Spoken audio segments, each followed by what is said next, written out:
All right, we are live here in Arvada, Colorado. Welcome to Arts Place. We got a great show today. We got a lot to talk about. So let me get over here to my documents and see if I get find. Okay, great. My PDF files. All right, good. First off, we are going to talk about the political makeup of different races or different districts where the races are uh, hotly contested.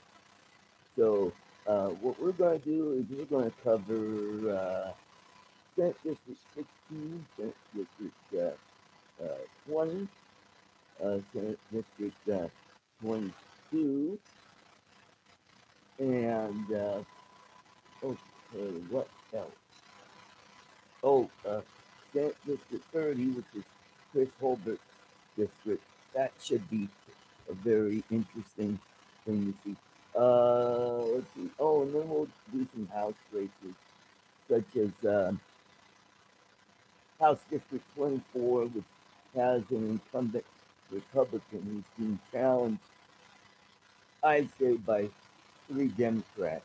I mean, you think about it, uh, all those candidates are going to split the Republican vote and hand the race over to Faith Me Too Vincent.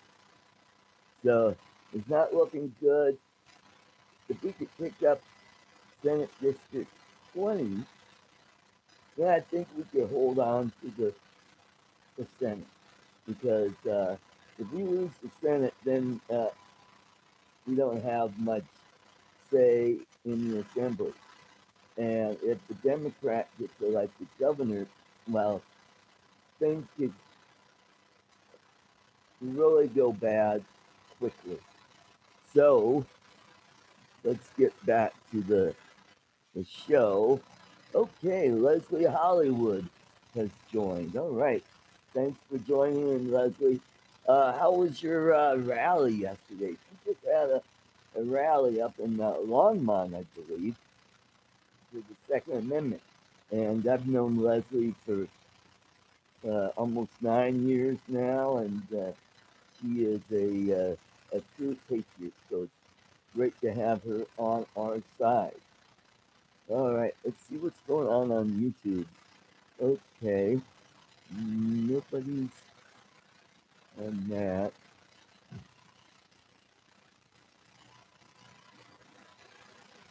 All right, so I'm all set up. I have later on we will talk about.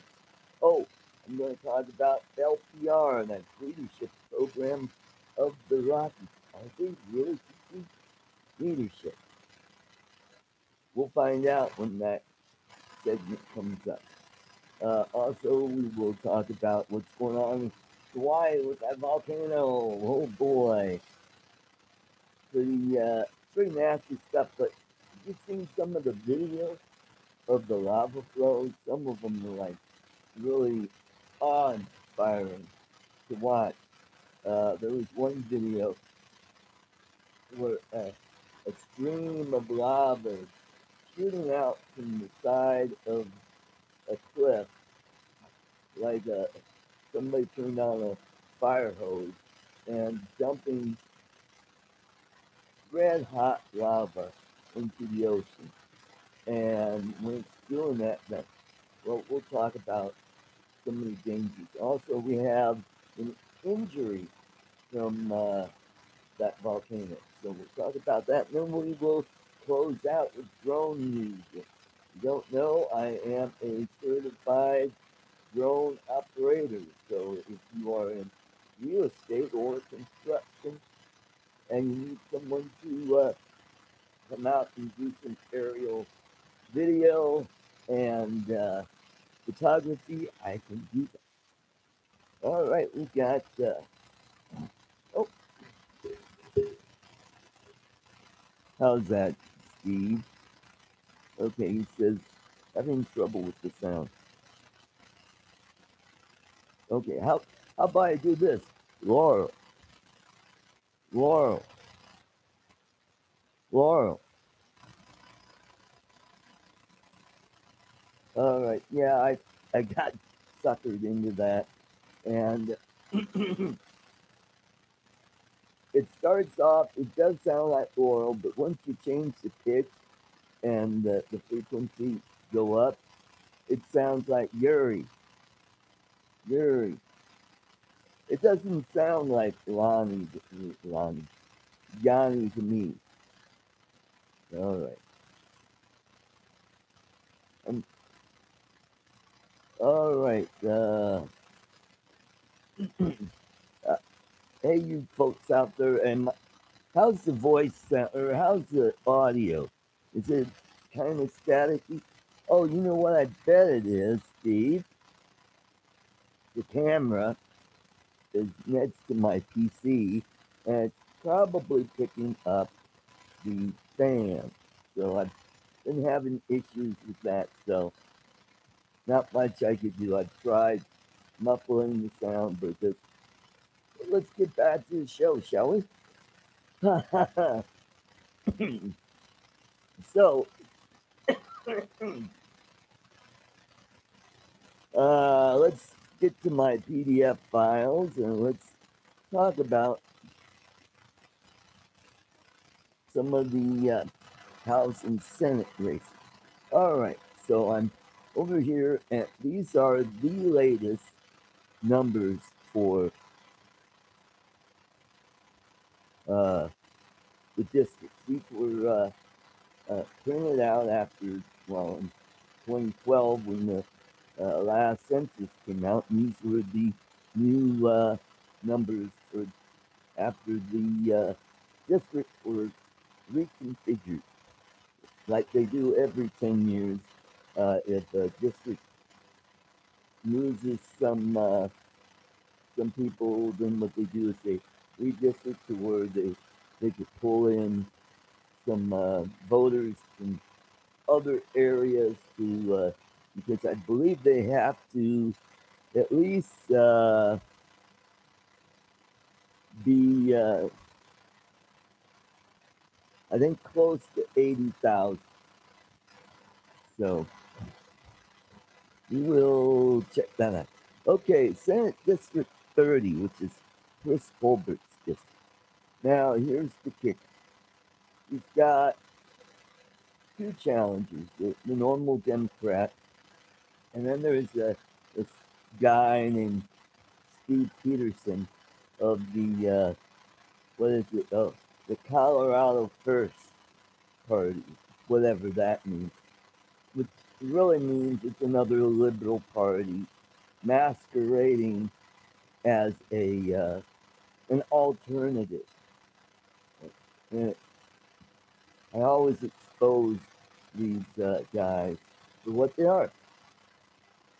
And this guy, Steve Peterson, he, well, a few months ago, he's been playing ads on the radio saying, vote for me, I'm the alternative. Well, let's see what the makeup is for Senate District. And I'm only going to look at the active. I'm not going to even bother with the inactive. Okay, so, and the totals are 84,786. So you got how many unaffiliates? We got 16,000. Nope, I'm looking at the wrong line. It's 25,168. And then for Republican, it's 40,186. Libertarian, 478. Green Party, 67. Democrat, 18,792. AEL, I think that's the American something law. I don't know what that is. There are 30 people. Wow. Then there's the American Constitution, uh, ACN, I think that's what it is. And there's 65. So the Republicans outnumber the Democrats 2-1. So I think even with that challenger, I think Chris will easily win that race. All right, so let's look up here to Senate District 20. That's Christine Jensen's race. There's no incumbent running, uh, so it's an open seat. And but the kicker is there is a libertarian. Let's see how that plays out in this race. There are a total of 91,441 active voters. Okay. If we look at unaffiliates, we have 30,076 voters. Republican, we have 31,027. Libertarian, 645. Green, 213. Democrat, 29,249.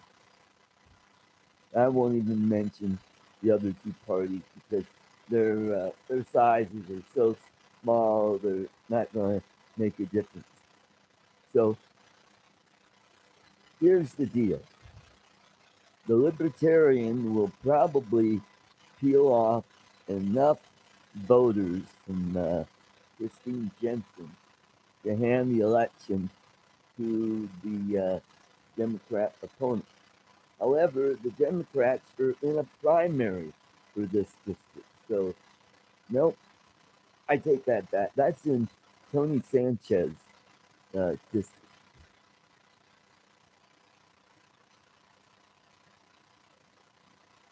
Okay.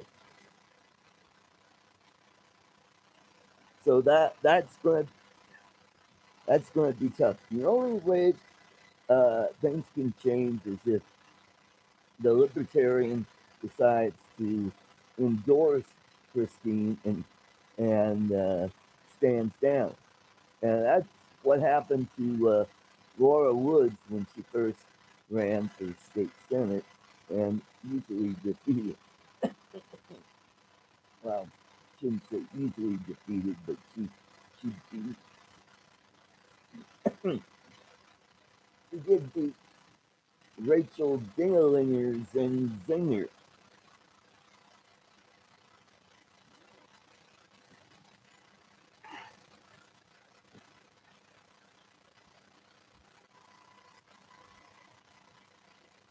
So let's go up here to okay, Senate District 16. That's Jim Neville's district, and we have this includes Jefferson, Gilpin, Denver, and Boulder counties. And so I'm just going to go down to the totals. And also, Tim also has a libertarian running in his district. Where last time he ran, it was just Democrat and Republican. We'll see how the libertarian uh, uh, sits in this race. Okay, so there are 90,761 total active voters. There are 30,361 unaffiliates, 31,642 Republicans, 699 Libertarians, 201 Green Party members, and 27,642 Democrats. Now, these are the totals of the three counties that this district covers. Now, the last time Tim ran, he won, let's see, I think it was 51 to, 51 to 49 or 48. Yeah. I mean, I mean, still a majority, but that's, pretty slim. If you figure the Libertarian taking 5, 6% of that, that could be the difference in the race. Uh, that could really spell trouble. If Tim goes down and Christine doesn't hold on to her seat, we could really be in trouble. Alrighty, so let's get back here. Alrighty. Oh, great. Got some more people joined in. That's good. Cool, cool, cool. What else is going on? I'm going to do a real quick.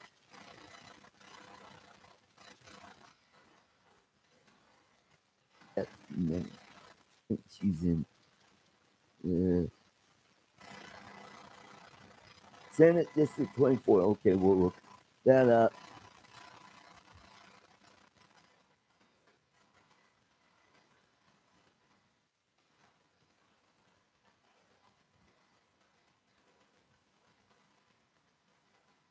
Tony Sanchez.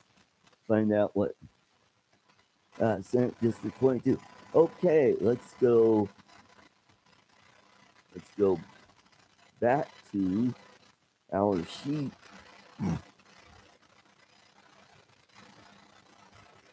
Okay, let's go to Senate District 22. Okay, we've got 80,254 active voters. We have 26,199 unaffiliates. We have 26,481 Republicans, 539 Libertarians, 187 Green Party, and then we have 26,592. Now that's a close race, and if I remember correctly, I don't think there is a Libertarian running in that district. So that's going to be a really contested race. I bet you the Democrats are going to pour a lot of money to hold on to that seat. What else? Also, this is Tony's second try at this district, and it's an open seat this time. We've got two Democrats. We've got Brittany Peterson, who was a candidate for governor uh, on the Democrat side, but after Polis jumped in, she got out because the field was so big that I think they had close to 10 candidates running for governor. And Ed Perlmutter got out and he decided that he was going to run for his House seat. So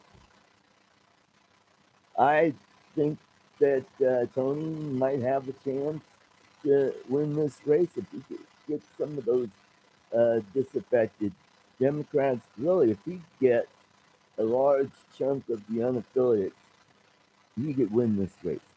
Okay, Senate District 24. Okay, we got 73,419 total active voters. We've got 25,036 unaffiliates. We've got 22,463 Republicans, 490 Libertarian, 101 Green Party, and 25,099 Democrats. Now, Beth Dominic won it last time, but she's got a libertarian and another guy, Adam Mikowski, I think is his name. He's kind of a disgruntled Republican who's didn't like the way Beth was voting in the Senate, so he just decided to be a jerk and hand the race over to the Democrats. So yeah, it was Beth was the key to holding the seat, and boy, if we lose the Senate and the House is going to be really hard to win because the Democrats have a 5-seat majority, and we need to win 3 to get back the majority in the House. All right, let's look over here to the House side, and I'm going to look at the district that I'm in, House District 29, where we got a really, we got a bad candidate. He's just horrible. I don't think he's got a snowball chance of winning this race. I'm not even going to mention his name. And I don't even know if I'm going to vote for him, undervote, or vote for the Libertarian. There's a Libertarian running this race. Let's see what the numbers are for this district. Okay, we've got 41,235 total active voters, 14,204 unaffiliates. We got 12,460 Republicans, 302 Libertarian, 96 Green Party, and then the Democrats, uh, 14,035. So the Democrats nearly have a point and a half ahead, and I don't see how this guy is going to pull enough votes away to win this race. It's more than lean Democrat. It's soft Democrat, but still Democrat seat. And the last Republican to hold that seat was Robert Ramirez, and that was prior to redistricting. He won in '08, and then he was defeated in 10. And I think part of the reason why is, well, he voted for in-state tuition for illegal immigrants, and I think that really ticked off a lot of Republicans, and they just didn't vote for him. So, and I like Robert. He's a great guy. He's a great member of the House. Wish he was still there, but it is what it is. All right, it's, it's, if any of you have any questions on House district or Senate district, uh, the House district that you live in, you want to know what the makeup is. If not a whole lot of people know what House or Senate district they're in, but I've been a pretty active Republican for the last 9 years. I got in right after Obama won. I was just so amazed. I mean, it scared me. I said, "Hey, we got to do something to take this country back." And so I decided to run for state house in 2010. was defeated in the county assembly, so that's as far as that went. But in the meantime, I got on a board with uh, the city of Aurora. I was on the Open Space Advisory Board, and that was a really fun board to be on. And I was able to get funding or get them to build a new handicap uh, fishing pier built at Aurora Reservoir.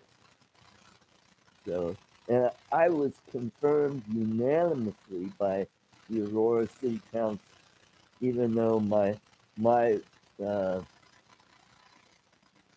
my ward council member is a flaming Democrat, and but she voted for me. So that and you don't get on a board with a unanimous vote very often. So that was a pretty good feather in my cap. And getting to know some of the projects we had in Aurora, it was really amazing. And I got to do a video of one of my assignments was to do research on this park. And I got my video camera out and I went to Horseshoe Park and I got some really good video, and that really helped me to get me on my way to video editing today. So that was a lot of fun. And then after that in 2012, I ran for state senate.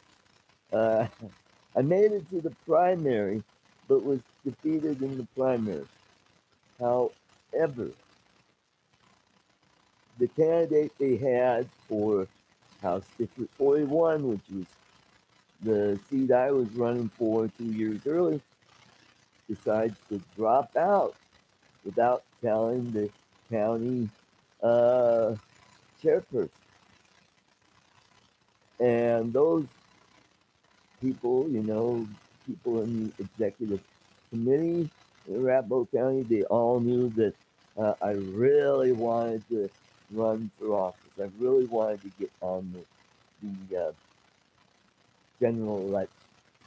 So I was pretty much unanimously voted on and by the executive committee. Now,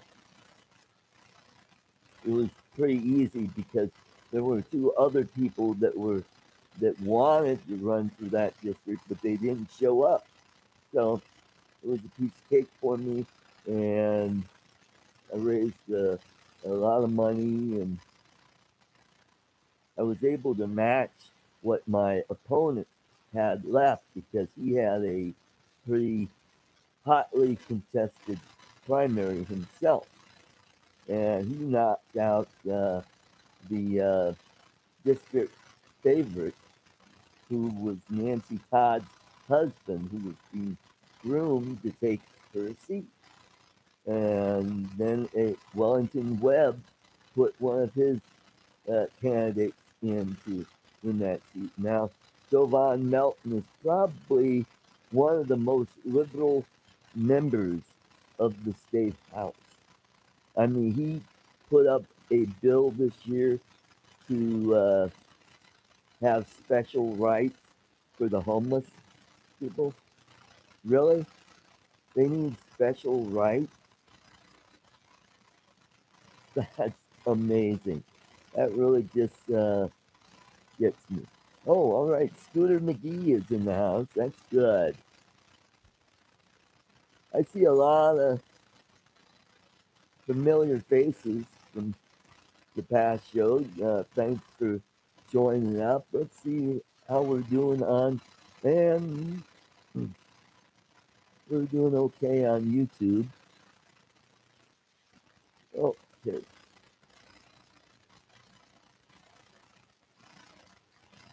All right. So nobody has any questions about uh, House District races, or If you wanted to, I have the PDF files. If you want them, I will email them to you. Just shoot me a private message, give me your email address, and I will attach these files. If you have a PDF reader, you could read it out. Uh, but it's going to be interesting in 2020 when the census comes out, and it looks like we are going to get another congressional district. And where that's going to be is going to be interesting. How are they going to draw that up? And that's going to be really interesting. Oh, and yesterday was the service for the late Steve Hogan, the mayor of Aurora. Uh, that's sad how he passed so quickly. He's a great guy. I've met him a few times when I lived in Aurora at some of the Republican functions. I went to several functions, uh, mostly in Aurora, but throughout Arapahoe County. Uh, One of them I wish was still around was our block party. That was a fun gathering of people, and we used to after the meeting we used to go. I think across the street or nearby there was Merle's Pub. We used to hang out there. Wow, that was fun. Um Now, if somebody could tell me where the Arapahoe County Tea Party meetings are. I believe they're still at that fire station that's on Mineral and Yosemite. I could be wrong. I haven't been there in more than 2 years. It's just too far for me to go, and it's too far. There are some people that irritate me that I just don't want to be around. But Randy does a great job. He's one of my favorites. All right, so let's talk about leadership program of the Rockies, LPR. I believe it was founded, or one of the founders was Bob Schaefer, former congressman from Colorado. And it was a program and it was supposed to be a nonpartisan program to teach you leadership skills. But over the last few years, it's been more like uh, the people that are coming out of LPR are really hard right conservative, and they don't understand. I mean, you gotta learn leadership skills to work with other people, and these people don't want to do that. They're all pissed off at Cory Gardner and Mike Kaufman. They want them replaced with their brand of Republican. And you got to remember, you got to look at what the makeup of that district is. Because, like Mike Rosen always says, you can't put a hard right conservative in a moderate Republican district. It just won't happen. The Democrats will win every time. I mean, look at Maine. Maine is a liberal state, yet they had two Republican senators, but they were very moderate. They were probably just to the right of Senate.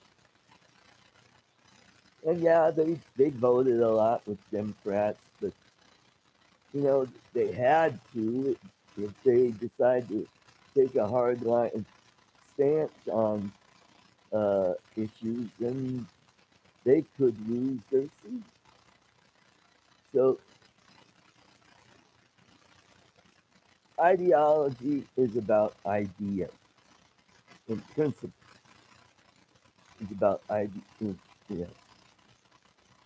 And politics is about winning elections.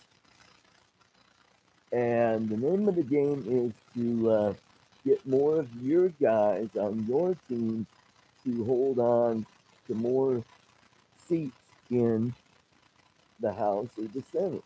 Because in that way, you get to, your party gets to set the agenda for that legislative session. And that's how it works. Uh, but if you have a bunch of people coming out at LPR that are just uh, it just won't work with other people, then what good is that organization?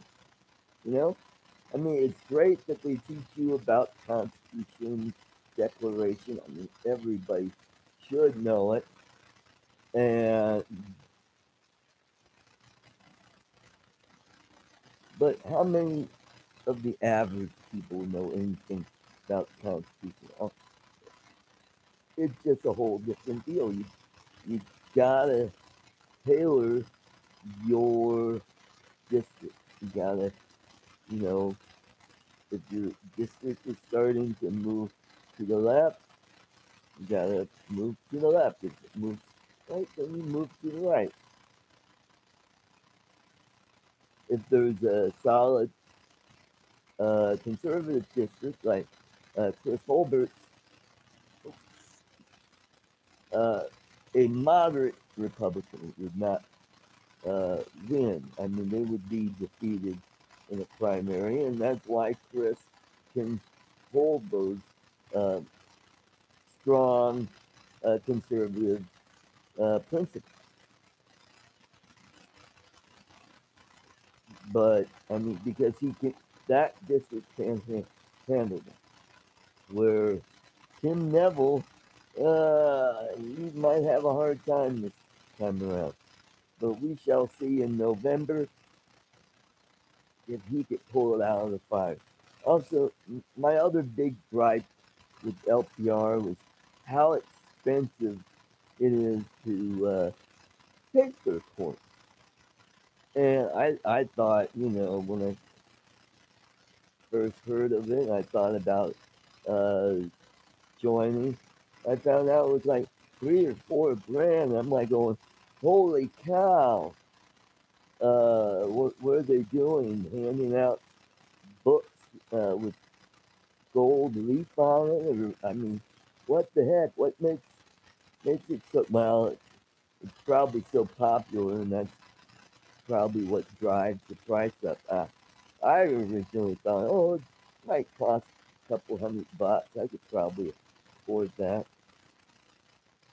Unless you're a college student, you could get a scholarship to go that at a reduced cost. But since I was neither, and I really, after that, I really never thought of LPR as a big deal. You know, some people have natural um, leadership skills, and some people have to learn leadership skills. And I just don't think that they're teaching leadership skills at LPR. I think they're just uh, all about, yeah, we got to get our guy in, and only our guy. And it's like a class for a libertarian slash Republican, you know? And if you're a moderate Republican, oh, they will skewer you there. So that probably makes it a bit more problematic. Makes it harder for moderate Republicans to want to even take the class. So that's my only concern. If any of you out there, I don't see anybody on here. Leslie, are you still with me? She probably left a while back. So that's my concern about that. So let's get some Kilauea update. All right.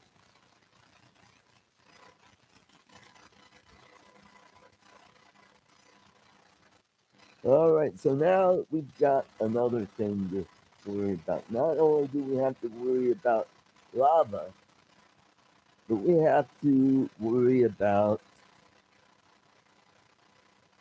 acid pouring in the ocean from Kilauea.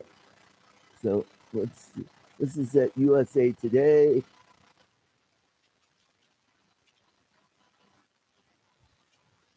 After destroying dozens of houses, lava from Kilauea volcano has now reached the ocean, presenting a new health threat to Hawaiians. Civil defense authorities on Hawaii posted a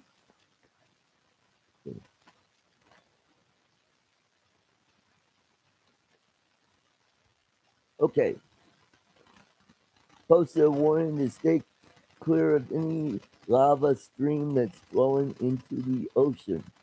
When the super hot lava hits the cooler seawater, it produces what's called a laze, hydrochloric acid steam that pours into the air along with fine particles of glass. Health hazards of laze. It sounds like potato chips to me. Or is it laze? It's Laze. Hazards of laze include lung, eye, and skin irritation. The agency said in a message to residents, be aware of the laze plume travels with wind and can change direction without warning. Latest dispatch from Civil Defense says lava flow crossed Highway 137 at the 13-mile marker and has entered the ocean. Another flow is about 1,300 feet from the same highway, resulting in closure of the highway between. Oh boy, these Hawaiian names are really hard. I'm going to say Kamaili Road and Pohoiki Road. The threat comes as one of the first injuries as a direct result of a lava flow was reported. A man who suffered a serious injury from lava splatter while sitting on the porch of his home. According to the Honolulu Star Advertiser, I heard the injury was quite bad, serious to his leg. Newspaper quoted Civil Defense Administrator Talmadge Magno as saying, more than 20 fissures have opened since volcano's latest activity began May 3rd and are being tracked. Yet, with more than 2,000 residents under evacuation, life largely goes on as normal on much of the Big Island. The tourist industry is still in full swing, and the island's airport remain open.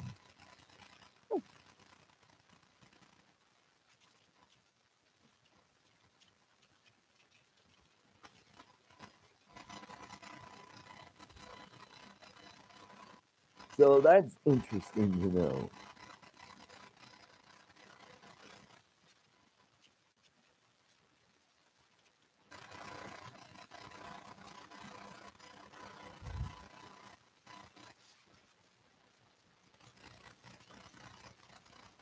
So if there's a volcano near your house, don't go outside and sit on your porch. Oh man, what was he thinking? Hey Martha, hold my beer. I'm gonna sit out on a patio and watch this thing. Crazy. Uh, but I've been to Kilauea back in '86, and wasn't doing much then. Back then, it was just some steam rising up, and sometimes it will get active, and you see like a curtain of lava stretching from one side of the cone or the caldera to the other side across ways, and you see uh, lava shooting up, and it creates quite a show. Mauna Kea, which is the largest volcano, I believe is dormant, but it's not quite a extinct volcano. Now, that volcano actually gets snow in the wintertime up there because it's at such high elevation. Because I think it it is at 12 or 13,000 feet. That's pretty high for a Pacific volcano. But and you gotta remember the Big Island of Hawaii is one of the newest islands because if you look at the Hawaiian chain, uh, the islands going west are the older islands, and they're not as big as the Big Island of Hawaii. Uh, Molokai has a lot of volcanoes, and so does Maui has a few volcanoes, but they're extinct volcanoes. Same with Honolulu. You got Diamond Head, which is a cone-shaped volcano that's extinct, and you have a military cemetery down in the bowl of that volcano, and it's quite a thing to see.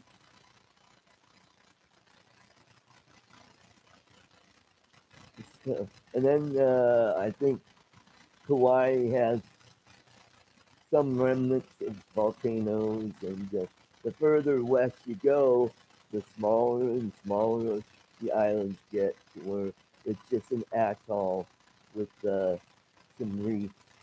And maybe if it's high enough, you might have uh, palm trees and ferns and things like that.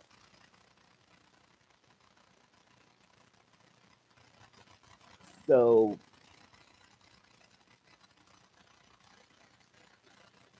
who knows what will come about in the future of Hawaii?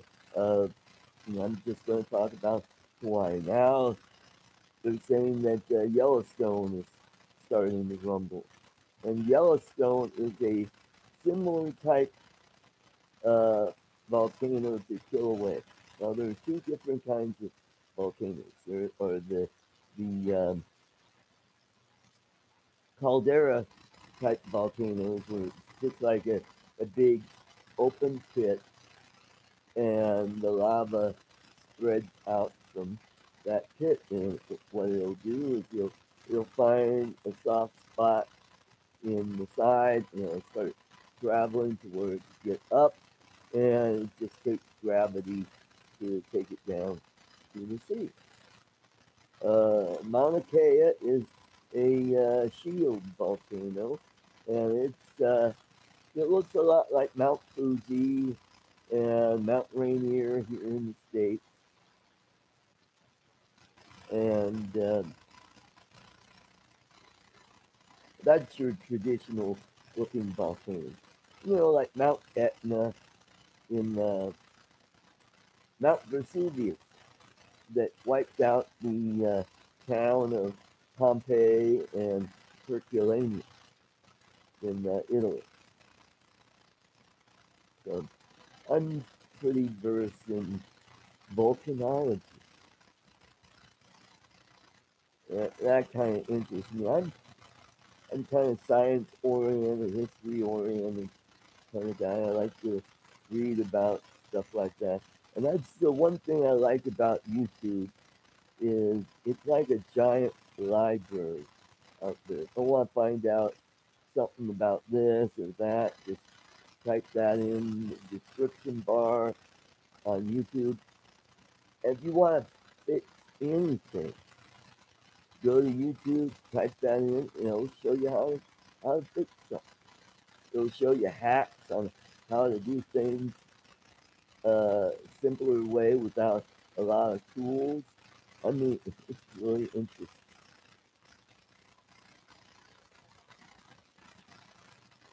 Huh. So this could go on for quite a bit, maybe a few weeks, a few months. Who can tell? Because eventually that volcano is going to work its way out. It's going to run out of magma to create lava to spill out to the ocean.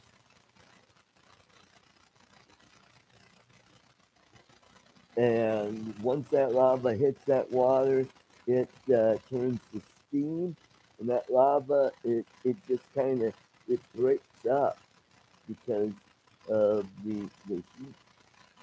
And when that it hits that water, it just crumbles, and that's how they got the black sand beaches in Hawaii. Now you really don't want to walk on those beaches with barefoot because well it's not the softest sand you can walk on. It's a little finer than gravel, but not much. And believe me, I was there. I went to the Black Sand Beach, and it was quite an experience. And it's also hot. You're out in the hot summer day. You don't want to be walking on that black sand uh, barefoot. Yeah, it gets pretty darn hot. All right, so let's get to drone news, shall we?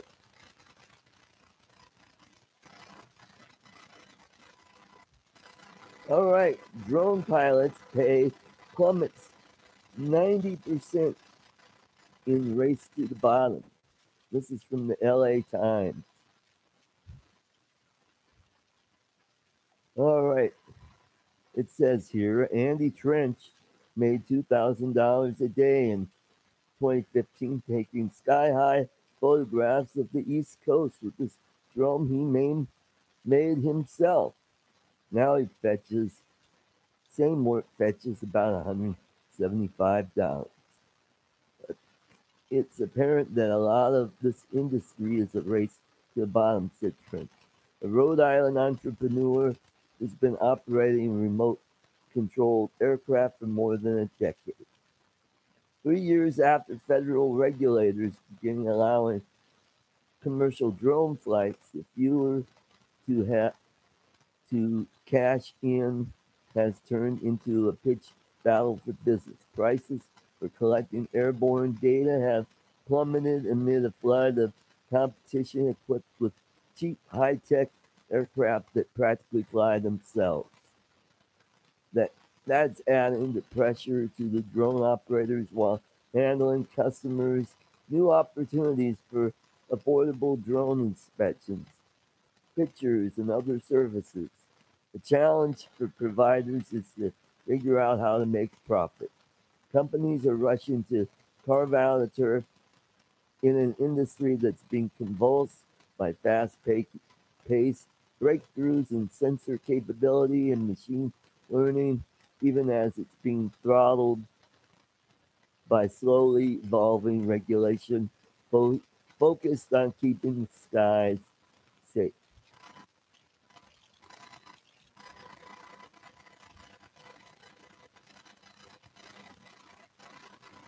General Electric Company, Intel Corporation, Verizon Communications Inc., and well-funded startups, including Precision Hawk and Airware, are among drone companies vying with scrappy, low-overhead entrepreneurs to help give birth to the industry. They're fighting over a pool of customers still limited by laws restricting unmanned aircraft to short daylight flights below 400 feet. Shakeout begins. If smaller drone pioneers want to survive the shakeout, it will have to figure out how to compete in a field that's increasingly tilted towards larger companies with deep pockets that can buy expertise to build their business more quickly. Provision Hawk bought droners, the last Airvid last year to build out its network of pilots. Airware, a drone software services company, bought a French data analytics firm called Redbird. Measure, a drone specialist backed by business intelligence consultant Cognizant Technology Solutions Corp, bought Pilotus Unmanned and Televideo Productions to expand its offering in film and engineering. More companies may fall out if their business model depends on the Federal Aviation Administration allowing long distance flights. Drones are currently restricted to flying within sight of their human pilots, and companies are more limited under current rules are likely to run out of cash before the agency makes any significant change, said Brandon DeCleat, executive of Measure.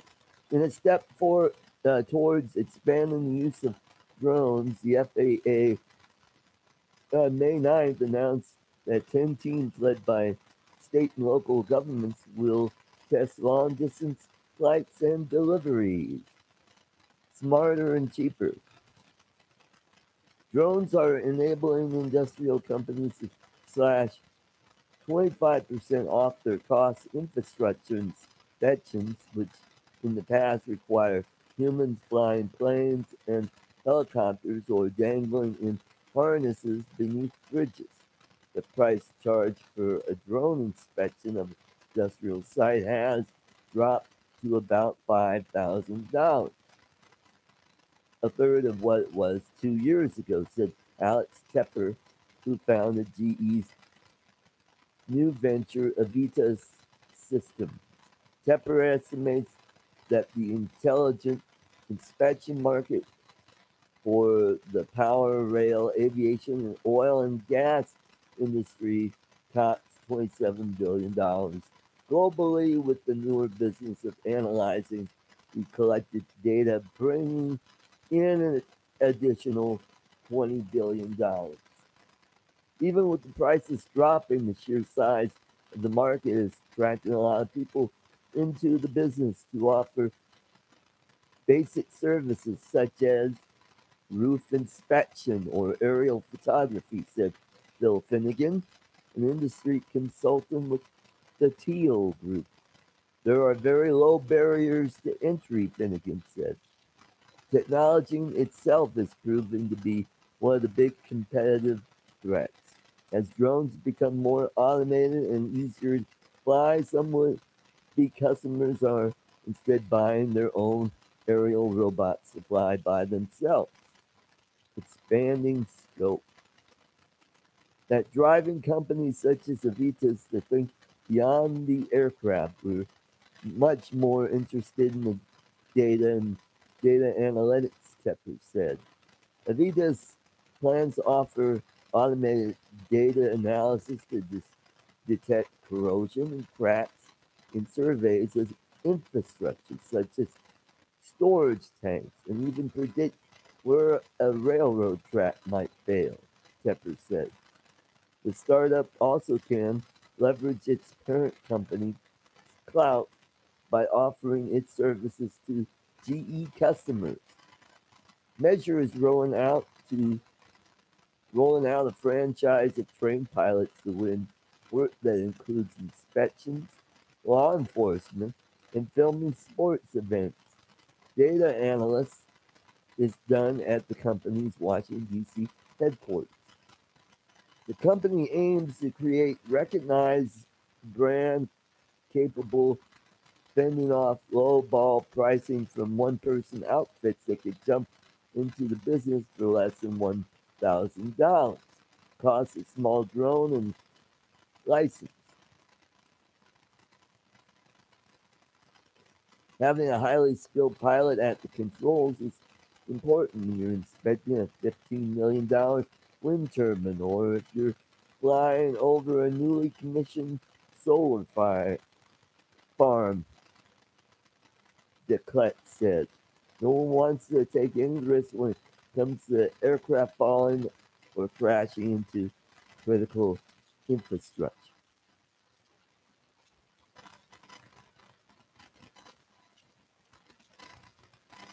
Rethinking strategy. Small outfits such as trenches operations in Rhode Island are adjusting to his answer to relaunch his drone business as VertSpec, a provider of low-cost inspection for infrastructure such as cell phone towers, wind farms, and power transmission lines. Trench 37, who started building his own drones as a hobby 16 years ago, is taking advantage of increased automation to reduce the cost of hiring operators. To compete with the big companies, he's subcontracting for data analysis to third-party software companies. I have lower overhead than they do, and I'm more agile on development, Trent said. The large companies up in the castles might be surprised when they get undercut by small ones. Wow, that is really interesting to know in what's going on in the drone business. I got interested in this a little over a year ago when I bought my first drone, which was a little inexpensive. Well, it wasn't really that inexpensive. It was still $100, but it didn't have a camera, but it would take my GoPro camera, which was pretty cool. But it didn't have the GPS, and it was really tricky to fly. Okay, Aklo Salome, good to see you. And that is what's going on in the drone news. There's a lot of competition. Uh, State legislatures are also uh, trying to get their hand into the drone thing by uh, putting their 2 cents in and by limiting where you can fly your drone, how high, and blah, blah, blah. One of the latest things is flying over residential areas.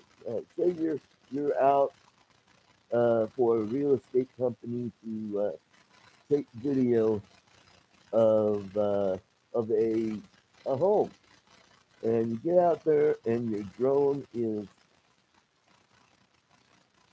you know taking photographs from the distance, up close, and orbits around the property, so you get to see what the property looks like at a different advantage or different, yeah. So, and that could help sell the home. Well, if you inadvertently, got over someone's property area just to get around to the house, flying through, now they're going to make it easy for people to sue you. Uh, and I go, great. That's just more crap to make the trial lawyers rich again. And just think it's Democrats that are coming up with this garbage, and because they're got to figure out how to make their constituents happy by giving them more easy work to get. Uh, that is just my 2 cents on that. So let's see, how long have we been on for? A little over an hour. So uh, thank you for joining in. Glad you guys uh, stopped by and take a look here. Uh, I want to wish you guys uh, a great weekend. I am, yeah, not sure if I'm going to do a show next Sunday because it's Labor Day, Memorial Day weekend, and a lot of you are probably going to do some fun stuff out at the beach or at your cabin by the lake fishing. So just want to say thank you for joining. God bless you and God bless America. Bye bye.